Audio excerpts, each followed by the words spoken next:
Gideon cocked his head to one side and smiled. It doesn't work that way. I'm here while I'm here. A place can't hold me long. Later, when he'd gone, Hazel would consider what she'd say to Ruth. News of this visitor would reach her by the end of the day in a community this size. There was no way Hazel would give over the totality of the man in words alone. Neither would a photograph have done justice.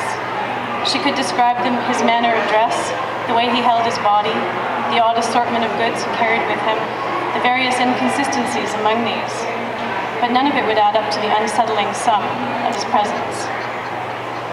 He studied her face as if to memorize it, then pushed his hands into his pockets and turned to walk out. She held her hand to the door to close it when he stopped on the threshold. Well, his face was tilted toward the sky. Would you look at that? She released the doorknob. Look at him wheeling around, the way he paces. Come on out here, you'll get a better look. He spoke as if sharing a confidence and stepped out of the hospital lawn without breaking eye contact with whatever he saw. She glanced over her shoulder. Lachlan's door was still closed. Could he be listening? She hesitated a moment and then stepped outside. A few gulls, a duck, a couple of clouds. No, nurse, higher, way up. He nudged her and pointed. There. She saw the bird then, a solitary presence far above the others. It rode the wind for only brief moments and then began pulling itself across the sky again, making tight turns. I read that falcons were plenty up this way, but to see one again so soon. He hooked his thumb into his shoulder strap. And he's hunting, see? Lots to choose from up here, but I guess he's after the ducks just now. What else do you see around here? Geese? Snow buntings? Gulls? Starlings? Maybe some grouse? She couldn't see his face, but there was a smile in his voice. Ah, what a beauty. The way he flies. No hesitation. He owns the sky, and even if the wind offers it, he won't rest until he's got what he wants.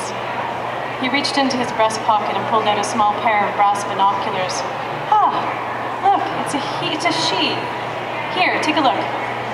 It was a simple thing, and taking them from him would have been a natural response, but she resisted it. He was already too familiar with her, and they'd only just met. He lifted his extended arm again. Go on, it won't hurt you to look. She shook her head. The refusal felt a bit ridiculous, but doing what he asked would only encourage him. He waited a few more moments, and then his hand dropped. He shrugged and raised the binoculars to his face again. Suit yourself. She turned back toward the clinic door and set one foot on the step. She was probably overreacting. What was the harm? Lachlan was within hearing range. In a few minutes, this man would be gone, and she'd be making the short walk to the nurse's residence. It was a good day for a walk before dinner. Nothing had changed. Children played in the yards of the staff houses behind the hospital, and their shrieks filled the early summer air. The sun was hours from setting. She'd never seen a falcon. Maybe for a minute. Then I'll have to get back. Sure, of course. He handed the binoculars to her. The metal was still warm. Just watch how she circles. See that? She's hunting, something for her little ones. How do you know it's female? Even with the binoculars, she could only pick out color and shape. The bird moved so fast that she lost it from view twice. Look how big she is. A male couldn't be. Girls are always bigger. He turned to her. In birds of prey. Heat rose from her collar like a flow of lava, and she knew her skin would be as red. She turned away and tried to spot the bird again. He stood behind her, close enough that she could feel his breath on her neck. Her shoulders locked and the muscles around her spine clamped down defensively. She willed herself to relax. There was nothing to fear here. They were standing in the open where anyone could see them. His voice dropped to a whisper. You're 400 or 500 feet off the ground, Nurse McPherson. She shivered at the sound of her name on his tongue. You're one with the air to the hollows of your bones. The wind buffets you, but only if you feel like playing. Your wings are strong, all sinew and muscle. A single flap lifts you out of danger. You pull your feathers in sleek against you. You're gliding, wheeling. You can see forever. You're in the mood to hunt. You always are. And then there's a starling just below you, and you want it for your little ones. They're crying in the nest, and you can feel it in your gut. You wheel around and turn tight. Then there it is.